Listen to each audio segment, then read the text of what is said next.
खबरें विस्तार से।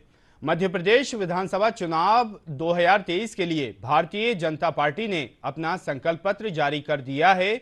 भाजपा के राष्ट्रीय अध्यक्ष जेपी नड्डा ने भोपाल में संकल्प पत्र जारी करने से पहले सभी प्रदेशवासियों को दीपावली की बधाई दी। उन्होंने कहा कि समय के साथ साथ मैनिफेस्टो की महत्ता घटती गई है, क्योंकि राजनीतिक दलों ने घोषणा पत्र के जरिए झूठ बोला है।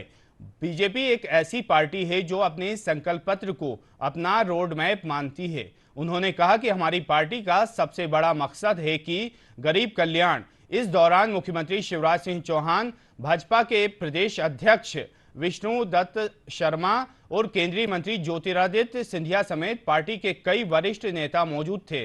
भाजपा ने अपने संकल्प पत्र में 3100 रुपए में धान और 2700 रुपए में गेहूं खरीदी का वादा किया है। वहीं रीवा सिंगरौली में एयरपोर्ट बनाने की बात भी कही है। गरीब परिवार के बच्चों के लिए 12वीं तक फ्री शिक्षा का वादा भी संकल्प पत्र में किया गया है। वहीं 450 रुपए में गैस सिलेंडर देने और मध्य प्रदेश में 13 सांस्कृतिक लोक बनाने का ऐलान भी किया गया है। लाडली बहनों को पक्के मकान देने और हर SC/ST ब्लॉक में मेडिकल कॉलेज खोलने का वादा भी भाजपा ने अपने संकल्प पत्र में किया है। डॉक्यूमेंट, इसकी महत्ता धीरे धीरे घटती गई है, क्योंकि राजनीतिक दलों ने पहले लुभाने का काम और बाद में भुलाने का काम किया है। वायदा करो और भूल जाओ और जनता को गुमराह करो। लेकिन भारतीय जनता पार्टी एक अकेली वैसी पार्टी है जिसने इस डॉक्यूमेंट को अपना, जिसे कहा जा सकता है कि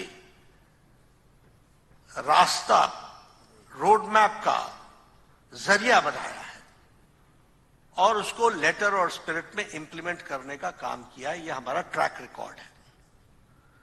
आपको साथ में यह भी शेयर करना चाहता हूं कि संकल्प पत्र की हमारे यहां महत्ता इस बात से तय होती है कि जो सरकार हमारी आती है उसका यह काम होता है कि वह सब कमिटी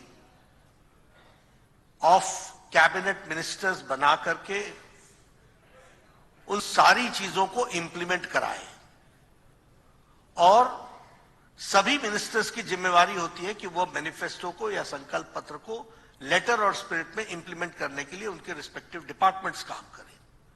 और सबसे बड़ी बात यह होती है कि पार्टी की अपनी मॉनिटरिंग सिस्टम से समय समय पर हम उसको मॉनिटर करते हैं।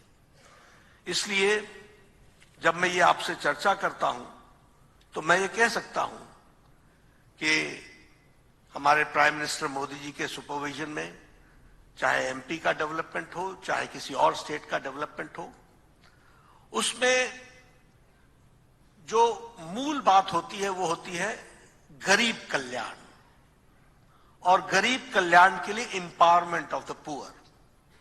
उसके लिए रिफॉर्म्स, ट्रांसफॉर्म एंड परफॉर्म।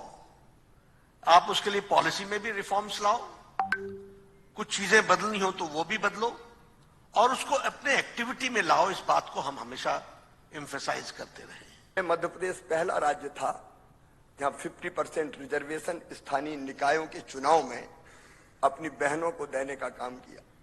शायद मध्य प्रदेश पहला राज्य था जिसने 30% पुलिस की भर्ती में आरक्षण किया, 50% शिक्षकों की भर्ती में आरक्षण किया, लाडली लक्ष्मी, उसके बाद रिजर्वेशन, उसके बाद संबल जैसी योजना, लाडली बहना, और लाडली बहना से अब लखपति दीदी तक का सफर महिला सशक्तिकरण का एक सचमुच में बहुत सशक्त सफर है, और जिसको मैं कह सकता हूं कि मेरे मन में भी व्यक्तिगत रूप से बहुत संतोष है कि हम बहनों के सशक्तिकरण के लिए इतना काम कर पाए।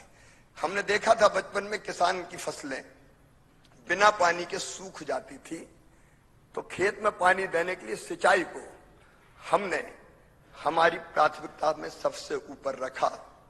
और हम सब जानते हैं कि अगर मध्य प्रदेश की अर्थव्यवस्था पूरी तरह से बदली है, अगर 71,000 करोड़ से हम 13 लाख करोड़ पार हुए हैं, तो उसमें सबसे बड़ा योगदान है तो सिंचाई का योगदान है। शानदार सड़कों का जाल हो या बिजली का उत्पादन हो या फिर फ्लोटिंग सोलर पावर प्लांट लगाना हो, मध्य प्रदेश ने कई पहलें अपनी तरफ से की है। 15-16% के ब्याज से घटा के 0% ब्याज करना हो या किसानों को प्रधानमंत्री जी की किसान सम्मान निधि के साथ मुख्यमंत्री किसान कल्याण योजना के अंतर्गत राशि देना हो, प्रदेश की भारतीय जनता पार्टी की सरकार ने किसानों को भी सशक्त करने का काम किया है।